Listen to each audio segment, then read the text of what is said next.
టాలీవుడ్ థియేటర్ల వివాదం నడుస్తుండగా deputy CM Pawan Kalyan కార్యాలయం నుండి ఒక ప్రకటన విడుదలైంది.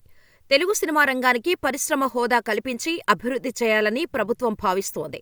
అయితే సినీ రంగం నుండి ప్రభుత్వానికి తగిన మర్యాద, కృతజ్ఞత కనబడటం లేదని పవన్ కళ్యాణ్ అసంతృప్తి వ్యక్తం చేశారు. వ్యక్తిగత విజ్ఞప్తులు కాకుండా సంఘటితంగా రావాలని ఆయన సూచించారు.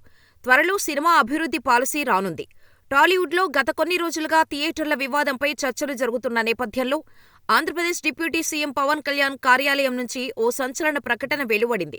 రాష్ట్రంలో తెలుగు సినిమా రంగానికి పరిశ్రమ హోదా కల్పించి అభివృద్ధి చేయాలని, ఈ రంగంలో ఉన్నవారి గౌరవ మర్యాదలకు భంగం వాటిల్లకుండా చూస్తుంటే తెలుగు సినీ రంగంలో ఉన్నవారికి ప్రభుత్వం పట్ల కనీస మర్యాద, కృతజ్ఞత కనిపించటం లేదని పవన్ కళ్యాణ్ అభిప్రాయపడినట్టు ఓ ప్రెస్ నోట్ రిలీజ్ చేశారు.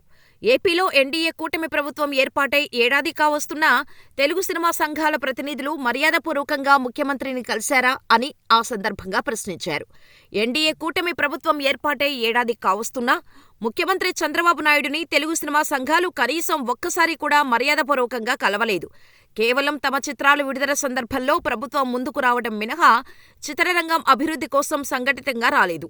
అందరూ కలిసి రావాలని ఉప ముఖ్యమంత్రి పవన్ కళ్యాణ్ సూచించినా సానుకూలంగా స్పందించలేదు అని ప్రకటనలో పేర్కొన్నారు.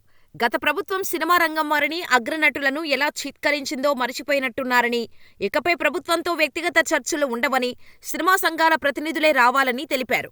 కూటమి ప్రభుత్వం వ్యక్తులను కాదు, సినిమా రంగం అభివృద్ధినే చూస్తుందన్నారు. తెలుగు సినిమా రంగంలోని అగ్రనటులను, సాంకేతిక నిపుణులను గత ప్రభుత్వం ఏ విధంగా చిత్కరించుకొని ఇక్కట్లపాలు చేసిందో తెలుగు చలనచిత్ర వాణిజ్య మండలి, నిర్మాతల మండలి, మూవీ ఆర్టిస్ట్ అసోసియేషన్ లాంటి సంఘాలు మర్చిపోయినట్టున్నాయి. కోట్ల రూపాయల పెట్టుబడులతో రూపొందే చిత్రాలకు అన్ని విధాలా ప్రోత్సాహం ఇవ్వటంతో పాటు సృజనాత్మకత ముడిపడిన ఈ వ్యాపారంలో ఉన్నవారి గౌరవ మర్యాదలకు భంగం వాటిల్లకూడదని కూటమి పార్టీలు ఎన్నికలకు ముందు కూడా స్పష్టంగా చెప్పాయి. గత ప్రభుత్వం వ్యక్తులను చూసి పనులు చేసేది, కక్ష సాధింపులకు దిగేది. తమకు నచ్చిన వారి సినిమాల విడుదల సమయంలో థియేటర్ల దగ్గర తహసీల్దార్లను నియమించి ఎన్ని ఇబ్బందులు పెట్టిందో నిర్మాతలు మర్చిపోతే ఎలా? ఎన్నికలకు ముందు చంద్రబాబు నాయుడు, పవన్ కళ్యాణ్ చెప్పిన విధంగానే కూటమి ప్రభుత్వం వ్యక్తులను చూడలేదు. అక్కినేని నాగార్జున కుటుంబానికి చెందిన వారి చిత్రం విడుదలైనప్పుడు సైతం ఆంధ్రప్రదేశ్ ప్రభుత్వం తగిన విధంగా ప్రోత్సహించింది. వ్యవస్థ బాగుండాలి, దానిపై ఆధారపడ్డవారు ఇబ్బంది పడకూడదు అనేదే కూటమి ప్రభుత్వ విధానం. తెలుగు సినిమా రంగం వారు తమ సినిమా విడుదల సమయంలో వ్యక్తిగతంగా వచ్చి అర్జీలు ఇచ్చి టికెట్టు ధర పెంచమని కోరడమెందుకు?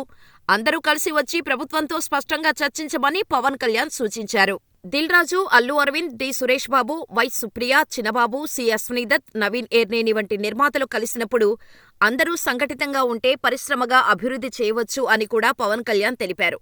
అయినప్పటికీ ఎవరికి వారు వ్యక్తిగతంగా వచ్చి తమ సినిమా టికెట్టు ధరలు పెంచమని సినిమాటోగ్రఫీ శాఖకు అర్జీలు ఇస్తూ వచ్చారు. ప్రభుత్వం సానుకూలంగా స్పందిస్తూనే ఉంది. సినిమా రంగానికి పరిశ్రమ హోదా ఇచ్చేందుకు ఆలోచనలు చేస్తున్న పవన్ కళ్యాణ్కి తెలుగు సినిమాకు చెందిన కొందరు ఇచ్చిన రిటర్న్ గిఫ్ట్ను కూడా తగిన విధంగానే స్వీకరించాలని ఉప ముఖ్యమంత్రి నిర్ణయించుకున్నారు. ఈ రిటర్న్ గిఫ్ట్కు కృతజ్ఞతలు తెలియచేశారు అని ప్రెస్ నోట్లో పేర్కొన్నారు. సినిమా రంగం అభివృద్ధి కోసం ప్రత్యేక పాలసీ తీసుకురావాలని ఉప ముఖ్యమంత్రి పవన్ కళ్యాణ్ ఆలోచన చేశారని, ముఖ్యమంత్రితో చర్చించిన అనంతరం కాంప్రహెన్సివ్ ఫిల్మ్ డెవలప్మెంట్ పాలసీని ప్రకటిస్తారని తెలిపారు. ఇక నుంచి వ్యక్తిగత విజ్ఞాపనలు, చర్చలకు తావులేదని సంబంధిత విభాగం ప్రతినిధులతోనే చర్చిస్తారన్నారు. రాష్ట్రంలో సినిమా రూపకల్పన నుంచి వాణిజ్యం వరకు 24 విభాగాల్లో నైపుణ్యాల పెంపుదల, అధునాతన సాంకేతికత వినియోగంపై ప్రత్యేక దృష్టి పెట్టాలని పవన్ కళ్యాణ్ యోచిస్తున్నారు. కాంప్రహెన్సివ్ ఫిల్మ్ డెవలప్మెంట్ పాలసీ ద్వారా ఆంధ్రప్రదేశ్లో సినిమా రంగం అభివృద్ధికి బాటలు వేస్తున్నారని తెలియచేశారు.